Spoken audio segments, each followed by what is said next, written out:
Por favor, cadê ele? Nosso economista. A gente precisa de quem entende do assunto aqui. Ele que é formado em economia empresarial e controladoria pela Universidade de São Paulo. E também está cursando MBA e gestão empresarial na FGV. Ah, Vamos não, tá conversar de boa, agora tô tranquilo. sobre essa. Tudo bom? Prazer, Caio. Muito obrigado pela presença. Explica essa confusão. O que que aconteceu agora? Virou guerra entre Hugo Mota, entre a Câmara, entre a cúpula da Câmara e o Haddad. E ele enxugou, né? Ele enxugou a proposta original, reduziu bastante, segundo o Randolph, a 20% do texto original. Por que que não convenceu mesmo assim? Prazer, pessoal. Honrado com o Prazer. convite. Fico muito feliz de estar aqui com vocês nesse final de tarde. Na verdade, gente, é preciso dar alguns passos atrás. Se a gente for olhar para o governo anterior, a realidade que a gente encarou é que em diversos setores houve um desmonte, realmente, não tem como chamar de outra maneira, né? Muitos orçamentos foram simplesmente cortados, diversos pontos eram considerados como uma besteira, um gasto desnecessário. Pontos esses, por exemplo, monitoramento da Amazônia. Então tem uma porrada de coisas, né? Eu coloquei esse monitoramento da Amazônia só com uma evidência anedótica aqui, mas tivemos aí vários aspectos de saúde, de meio ambiente, de Ministério da Agricultura e tudo mais. Quando a gente teve o resultado eleitoral de 2022, e aí o Bolsonaro sumiu e a transição começou, naquele momento foram avaliados, para além dos aspectos transicionais regulares, também foi avaliado o fato de que faltava orçamento para que promessas que foram feitas pelos dois candidatos pudessem ser cumpridas.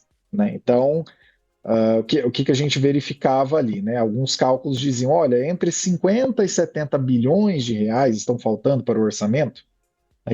Para você que não tem familiaridade com esse assunto, o orçamento de um ano é votado no ano anterior. Então, no final, né, até o final do ano agora de 2025, vai ser votado o orçamento para 2026. Ou seja, o primeiro ano do Lula 3, né, o terceiro mandato do Lula, o orçamento foi definido ainda no governo Bolsonaro, em 2022. E voltando aqui ao ponto. Então, para o cumprimento de promessas, como, por exemplo, os R$ 600 de manutenção do Bolsa Família, alguns especialistas levantavam na época que era necessário entre 50 e 70 bilhões de reais. E no final das contas, por diversos motivos que também envolvem recomposição de orçamento Ah, e coisas nessa direção, a gente acabou tendo aí a PEC de transição de 170 bilhões de reais. Quando a gente entrou em 2023, duas promessas, vai, por assim dizer, foram colocadas na mesa. A primeira, o teto de gastos ele é insustentável, ele não para em pé, ele já tinha sido oficialmente aí demolido em 2022, mas enfim, não tem como você só tirar a lei e a coisa fica a Deus dará. Você precisa substituir essa lei. Então, ainda na transição, olha, até março, abril do ano que vem, nós vamos apresentar uma proposta de regra fiscal nova que seja mais perene, né? O Haddad, inclusive, falava muito isso. Não é uma regra que vai durar 10 anos, é uma regra feita para a posteridade mesmo, né? Para o Brasil, para o futuro do Brasil. E, de fato, isso foi feito. Até março foi apresentada essa regra, até o final do ano ela foi aprovada. E a segunda grande promessa, que eu acho que, sinceramente, acho que foi a maior burrice do governo Bolsonaro, foi não ter aprovado isso, porque isso estava na cara do gol desde 2019. A segunda maior promessa foi: olha, temos a reforma tributária, isso está sendo discutido há 30 anos, tem um projeto aí muito adequado, que simplifica bastante esse pesadelo tributário que a gente vive, e vamos aprovar, vamos juntar né, os parlamentares, a articulação e vamos votar. Beleza. Geralmente, em primeiro ano e meio, no máximo 2 anos de governo, é quando um governo, principalmente se for um governo de uma orientação diferente do governo anterior, é quando o governo pega para ajeitar a casa. Vamos, para a gente distanciar, para não ficar uma coisa muito a política nacional, vamos pegar, por exemplo, o Biden. Quando o Biden chegou, tinha um monte de agenda que precisava ser colocada em prática, que precisava ser equalizada, porque no governo Trump isso era considerado uma besteira. Então, beleza, agora vamos voltar para o Brasil. De fato, a gente tinha recomposições orçamentárias, a gente tinha programas que precisavam ser olhados com maior cuidado, não estavam sendo observados dessa maneira e passaram a ser. Ok. Só que qual que é o problema? Em primeiro lugar, a regra fiscal nova, ela leva em consideração que, independente do aumento da arrecadação, você vai ter sempre um aumento na despesa em termos reais. Isso, por um lado, é positivo, porque de fato a população brasileira continua crescendo, né? As expectativas, né, do pessoal da demografia diz que até a década de 2040 a gente ainda deve ver a população brasileira crescendo ligeiramente para depois começar a recuar, né? Diminuiu bastante a média de filhos que as pessoas têm, né, que os casais têm. Porém, o que que a gente observa de meio complicado nessa regra? Em virtude da despesa sempre aumentar constitucionalmente, né, em termos reais, ou seja, já descontada a inflação, entre 0,6 e 2,5, isso significa na prática que no final das contas sempre terá de acontecer algum aumento de arrecadação. Beleza, essa parte ok. O que a gente verificou, principalmente entre 2023 e 2024, já em termos reais, é que a gente teve um aumento da arrecadação que foi de dois dígitos. A gente chegou ali chegou a bater 12% em termos reais, ou seja, um aumento mastodôntico. Praticamente inexiste governo, praticamente não, inexiste governo na história do Brasil ou do mundo que não queira ver um incremento de arrecadação nessa magnitude. Isso é realmente um negócio fantástico. Só que, para além de tudo isso, e por que, que eu dei esse passo atrás? Recomposição de orçamentos, realmente né, deixar alguns programas que haviam sido deixados de lado equiparados novamente. Só que qual que é a realidade que a gente encara agora, em 2025? Lembra do que eu falei agora há pouco, que nos primeiros ano e meio, 2 anos de mandato é a hora de você arrumar a casa? Por arrumar a casa, você recompõe programas que você considera serem importantes, o que é um ponto muito interessante, e você também corrige trajetórias anteriores. E por que eu estou dizendo isso especificamente?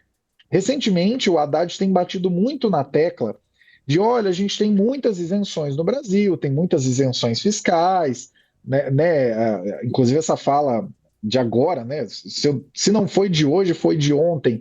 Não, porque não dá para a gente manter 1,7 trilhão de reais em títulos, né? LCIs, LCAs, CRIs, CRAs e vários outros, sendo isentos, né? E por isso que até foi proposto aí esse 5% de imposto de renda sobre os rendimentos disso, que daria, segundo a Haddad, cerca ali de 41 bilhões de reais ao ano. O grande problema é que, assim, ó, se por um lado foi corrigida a rota em diversos programas que precisavam ser recompostos, assim, para citar um muito simples, mas que faz muita diferença na vida das pessoas, que às vezes as pessoas não sabem. Você fala assim, mas aumentou o desembolso, mas está indo para onde isso? Mais ou menos entre 2016 e 2021, 2022, a gente teve queda para cerca de 10, 15% do programa que faz cisternas no Nordeste, que é uma região, né, que historicamente a gente sabe que tem as questões da seca, tudo, só que a cisterna ela salva a pessoa, porque no período que tem chuva, a pessoa consegue armazenar e ela passa pelo período de seca muito mais satisfatoriamente. Esse orçamento ele foi recomposto. Ele estava na casa ali de uns 10, 15 milhões de reais e foi para 150. Então, se você for ver no universo de despesas do governo federal, 150 milhões de reais é nada, é muito pouco. Mas pensa na diferença que isso não faz para a pessoa que vai ter acesso à água e não vai precisar pensar, putz, eu acho que esse ano eu vou ter que me mudar daqui, porque eu não vou conseguir ficar por aqui. Então, assim, é, recomposição de diversos programas aconteceu, isso é extraordinariamente salutar. Só que o problema é que a recondução de questões que poderiam, que estavam erradas, e não só por causa do governo anterior, mas de vários outros governos, isso não foi colocado na mesa. O E por que não Haddad, foi, ô Caio? E por que não foi colocado na mesa isso? Essa recomposição que você está falando? eu acredito que a gente pode ter dois pontos para pensar nisso. O primeiro ponto é que isso desagrada muitos grupos poderosos, que têm um poder de lobby muito grande, principalmente em Brasília.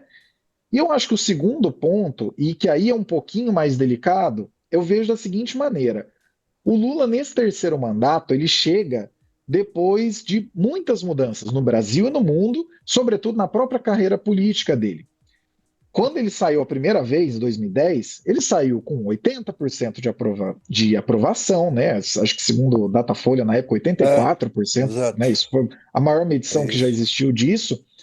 Saiu com o Brasil crescendo 7,5%, saiu com o mundo em que o crédito era mais facilitado, era mais barato no mundo inteiro, o mundo era mais integrado, e hoje ele chega numa situação que, assim, é completamente diferente. O mundo é completamente diferente, o Brasil é completamente diferente, o Congresso, o nível de concatenação de esforços, por assim dizer, de articulação política é completamente diferente. Ali até 2010, até o primeiro mandato da Dilma, na realidade, por exemplo, uma coisa muito simples. Se você fala assim, ó, quais partidos estão na base do governo? Você poderia utilizar como proxy, até 10 anos atrás, o partido ter indicado ministérios no governo. Hoje a gente tem, por exemplo, União Brasil. Acho que tem 3 ministérios ainda, ou tem pelo menos 2, e É, quando você vai ver 3. votação, 60% só vota com o governo. Então, assim, é muito diferente. E qual que é o ponto que eu falo que é um pouco mais delicado? Pelo Lula estar, vamos dizer assim, na sua aurora da vida, né? Estar em um momento em que provavelmente eu tenho como visão pessoal que ele vai acabar não concorrendo no ano que vem, mas enfim, isso é um outro assunto. Como ele está num momento de, vamos dizer assim, de encerramento de ciclo pessoal, estou falando pessoal, não do aspecto política brasileira, mas do ciclo dele mesmo. Eu acho que há uma dificuldade muito grande por parte dele, e no final das contas é quem está com a caneta que acaba decidindo as coisas. Acho que há uma dificuldade muito grande por parte dele de indicar que rotas precisariam ser corrigidas. E dizendo especificamente aí em números, né, em termos de gasto tributário, entre 2007, 2008 e 2015, a gente teve uma elevação do gasto tributário em relação ao PIB de 2 a 4,5%, né? Então, é um aumento considerável. Hoje, o Haddad posicionar, nossa, não dá para a gente manter esses 800 bilhões. Eu concordo, é muito importante, a gente precisa rever isso, só que, digo mais uma vez, não é fácil porque desagrada grupos muito poderosos, né?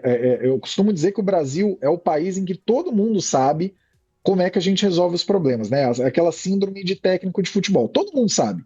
Não, mas gasta muito com isso, e tem super salários, e tem o PS, e tem uma porrada de coisa. Beleza, vamos cortar? Vamos sentar aqui e deixar mais equiparado? Vamos todo mundo pagar a mesma coisa ou equivalente para Mas, não ô, ficar Mas Caio, caro? você Isso não é acha que há essa difícil. disposição? Você acha que há essa disposição da parte do Congresso, da parte dos que são isentos, da parte dos ricos que não pagam impostos ou pagam menos do que deveriam pagar? Há disposição para encarar uma situação dessa de que, olha, a gente vai ter de cortar, não é só dentro do governo, é também nos outros poderes, super salários e tudo. Você acha que há essa disposição ou ninguém quer cortar nada? Sinceramente, eu acho que não há disposição nenhuma, de parte nenhuma. Inclusive, essa é a parte que mais me preocupa, olhando para um intervalo de tempo mais esticado, né, aí 10, 15, 20 anos, eu acho que essa que é a parte mais me preocupa, porque no final das contas, ponto número um, é preciso propor, é preciso ter esse momento propositivo de colocar isso na mesa, de articular. A meu ver, esse momento em Lula 3 ele já passou, não vai acontecer agora. Apesar do Haddad estar batendo muito na tecla, não, a gente precisa rever isso, vou sentar, vamos fazer uma administrativa. E por que você acha que não será, não será, apesar do esforço do Haddad, não será agora? Ou esse momento já passou por quê? Eu acredito que esse momento já passou, considerando esse ciclo que eu disse de correção de rotas ao início de Uhum, cada mandato. Eu acho que esse entendi. momento já passou, porque o momento de dar as más notícias, de falar, olha, a gente vai ter que cortar Era no isso, vamos ter que começo, né? descontinuar isso, era no começo.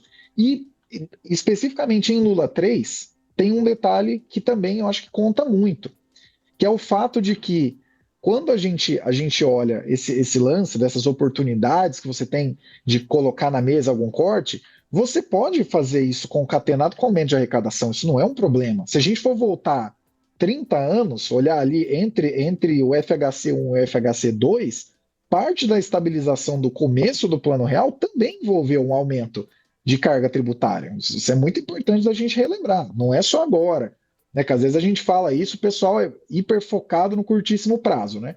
Falar, não, o Lula está aumentando, mas não é só o Lula, entendeu? Em outros momentos da história brasileira, recente, inclusive da redemocratização para cá, a gente também teve aumentos consideráveis. Só que, em cada momento de ajuste que a gente pôde observar, na média, uma das duas coisas aconteceu. Ou vinha algum outro corte de alguma outra direção, por exemplo, a gente está precisando recompor a carga tributária, então a gente vai aumentar tais e tais impostos, mas em contrapartida, para que isso não fique muito pesado, a gente diminui em outros, ou reduz a participação do Estado em empresas, privatiza, alguma coisa nessa direção. Ou você acumula uma sequência que, a meu ver, é muito errônea, de imaginar que nenhum gasto precisa ser compensado, e você acaba batendo numa situação de crise, como, por exemplo, o que a gente verificou ali em Dilma. Claro que tem vários aspectos políticos, né? Mas tirando todos esses aspectos políticos, teve muito, principalmente ali entre 2008 e 2014, ali antes da reeleição da Dilma, teve muito um esticar de despesas e de subsídios tributários, né? Lembre-se que passou ali de 2 para 4,5% do PIB nesse período. A gente teve um esticar muito grande dessa corda sem haver uma compensação. Tanto é, eu vou até dizer uma coisa que provavelmente, se alguns especialistas em contas públicas virem isso, talvez eles vão dizer que eu estou ficando doido, mas o maior problema do fiscal brasileiro são essas subvenções. Isso para mim está claro, entendeu? Se você for comparar com o resto do mundo, em países que fazem um grande estímulo e grandes subvenções tributárias para setores específicos, você não vai achar 1,5% do PIB. Aqui é 4,5%, entendeu? Isso são, 700, 800 bilhões. Ah, mas então quer dizer, que nem uma grande discussão que tem agora, um dos maiores subsídios é o Simples. Vamos mexer no Simples? Não é a coisa mais fácil do mundo, mas poderia ser avaliado. Vamos mexer alguns desembolsos, alguns subsídios que a gente tem setoriais mais específicos, também não é muito fácil. Mas assim, é nisso que a gente tem que mexer, cara, porque no final das contas, e até por isso que eu digo que, apesar dos pesares, apesar de tudo que a gente tem observado recentemente, a nova regra fiscal ela tem um sentido, porque se a população continua crescendo, a demanda da população pelo Estado também vai continuar crescendo em um certo intervalo de tempo. Então faz sentido que o orçamento aumente, né? Mas se A você. propósito disso, Caio, se você me permitir, eu queria soltar em vídeo, é uma coisa rápida, que o Lula disse hoje em Minas, e gostaria, em Minas Gerais, e gostaria que você comentasse em seguida. Alice, solta, por favor, a fala do Lula hoje, a propósito disso aí tudo. Quantos bilhões vocês sabem? Quantos bilhões a gente dá de isenção para os ricos desse país que não pagam imposto? 860 bilhões de reais. É 3 vezes o Bolsa Família, 4 vezes o Bolsa Família. Agora, o que a gente dá para eles é investimento. O que a gente dá para vocês é gasto. Eu governo para todos os brasileiros, mas eu tenho preferência e obrigação moral, ética e política de gostar, de administrar e cuidar do povo que mais precisa, do povo mais pobre, do povo trabalhador, da classe média. Eu não fui eleito para fazer benefício para rico. E aí, Caio, só para lhe provocar Olha, um pouco. eu concordo com ele, mas eu não concordo muito com os desígnios do Brasil nessa direção nos últimos 20 anos. para resumir muito assim o que eu penso sobre isso. Porque, de fato, nossa, são 870 bilhões, são quatro Bolsa Família. Beleza, são dados. Quanto a isso, não tem muito que a gente refutar. Agora, é preciso ser propositivo. Sabe, por exemplo, uma coisa que talvez, caso haja uma intenção do Lula em concorrer à reeleição, mas assim, uma intenção mais séria, mais comprometida. Cara, minimamente alguma coisa na direção de, olha, vamos ter que mexer em tal coisa, precisa ser pontuada, sabe? Por exemplo, agora também, acho que na tarde de hoje, o Haddad também comentou: olha, a gente tem aí, vamos correr atrás de reduzir 10% de de todas as subvenções ali. Aí já surgiram até algumas contas. Ó, de subvenções que daria para mexer, fora simples, fora várias outras coisas, seriam 620 bilhões. 10% disso, a grosso modo, 62 bilhões de reais. Mas essa alteração ela viria cadenciada para o Estado realmente deixar com que todos os setores tenham mais equivalência ou ela seria por algum tempo? Porque uma coisa que a gente precisa ter em mente, e no Brasil, quer dizer, no Brasil não, no mundo inteiro, isso acontece não só a nível de desembolso diretamente. Olha, você vai ter essa isenção de imposto, você vai ter essa redução da sua carga, tal, para não apertar aqui. Você também faz isso por meios monetários, por meio de juros.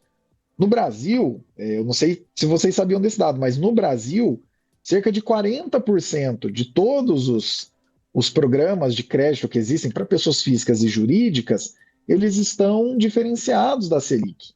Então, o que significa isso na prática? Né? Por exemplo, vários deles relacionados ao agro, né? O Plano Safra, por exemplo.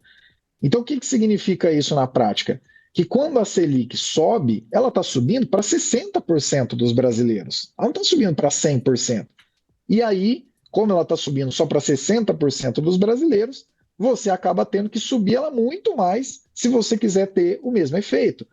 Ah, então beleza, vamos discutir essas subvenções. Que tal se a gente fazer que nem o resto do mundo e ficar abaixo de 10% nisso? Só 10%. Não estou dizendo que o Estado não poderia ter taxas diferenciadas para estimular certos setores, mas 40%?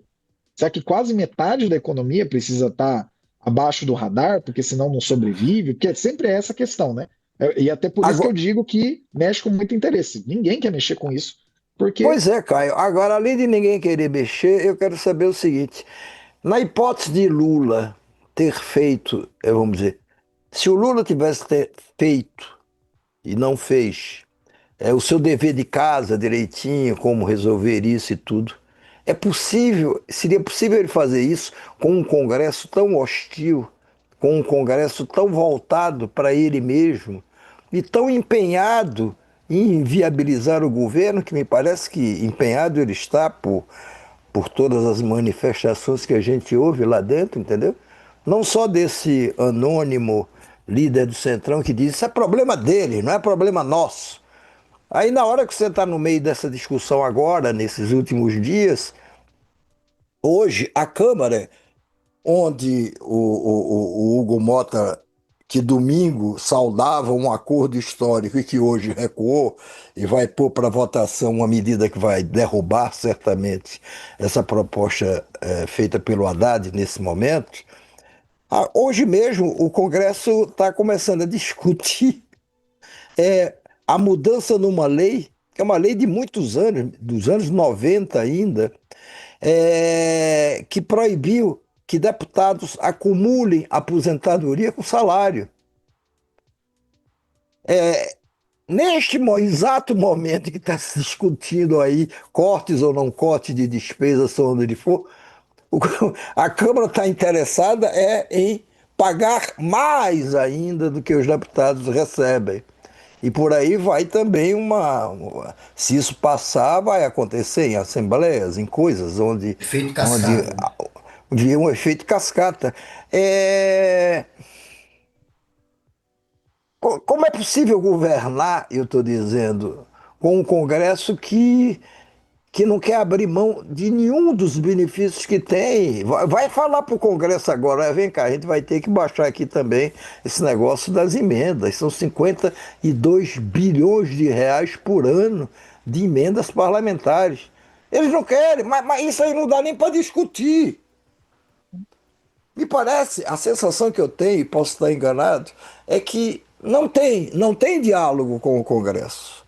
Não tem diálogo, não é por falta de desejo da parte do governo de ter ou de não ter. É de não tem, quer dizer, é uma barreira que está muito monolítica lá, muito forte, muito estabelecida, e que não, tem que passar o tempo aí para ver o próximo governo, porque com esse a gente não quer conversa. Ao ponto de, como você citou muito bem, de você ter partidos que têm ministros do governo e que votam contra dentro do Congresso.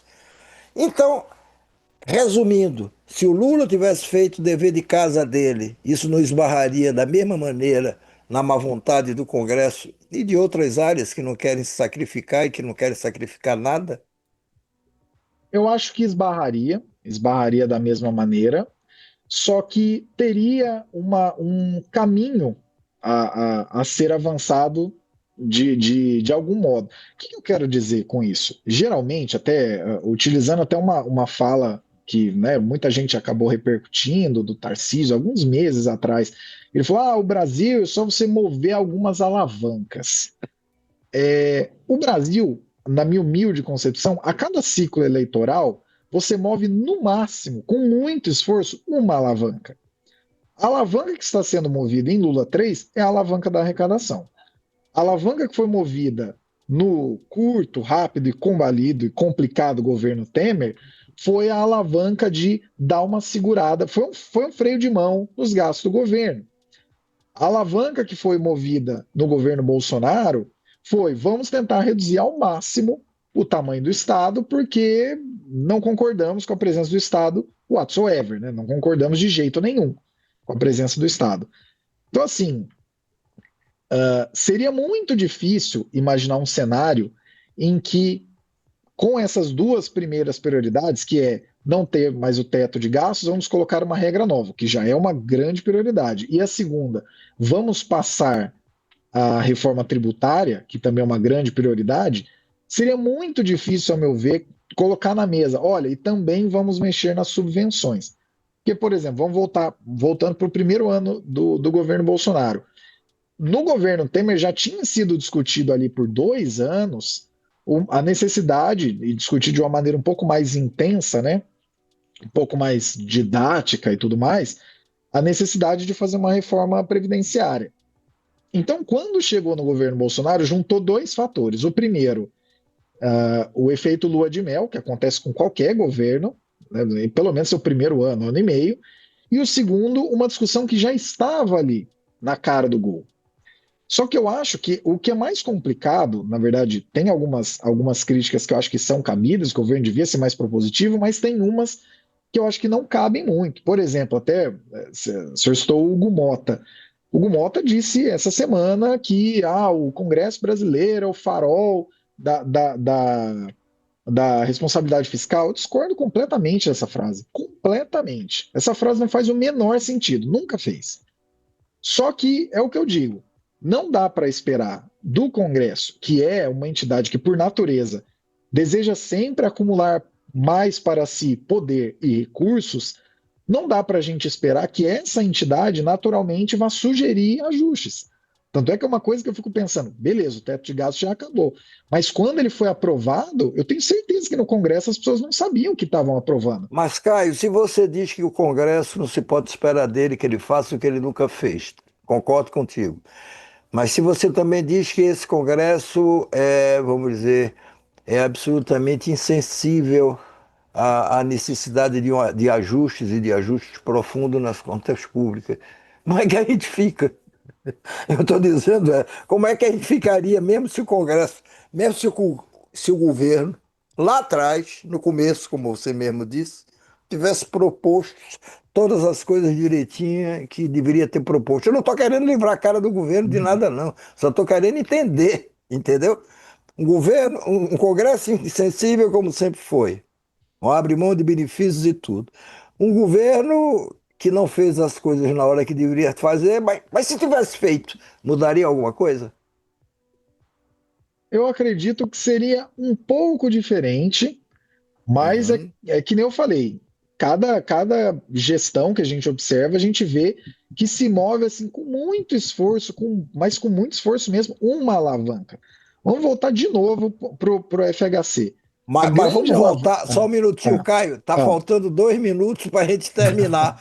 ah, Conclua, por favor. Conclua, senão não, nos sim, tiram do sim. ar.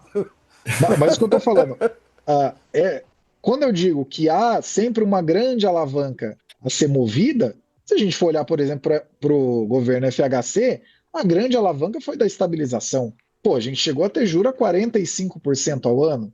Então a alavanca não era monetária, a alavanca também não era necessariamente de gastos do governo. Tanto é que a lei de responsabilidade fiscal é de 99, já estava quase acabando o segundo mandato, né? Estava no meio ali. Então, assim, eu acho que seria diferente, acho que seria um pouco E, a- diferente. Ah, e acabou com o Fernando Henrique derrotado. Quer dizer, até porque pois não é. podia também concorrer ao segundo Aham. mandato.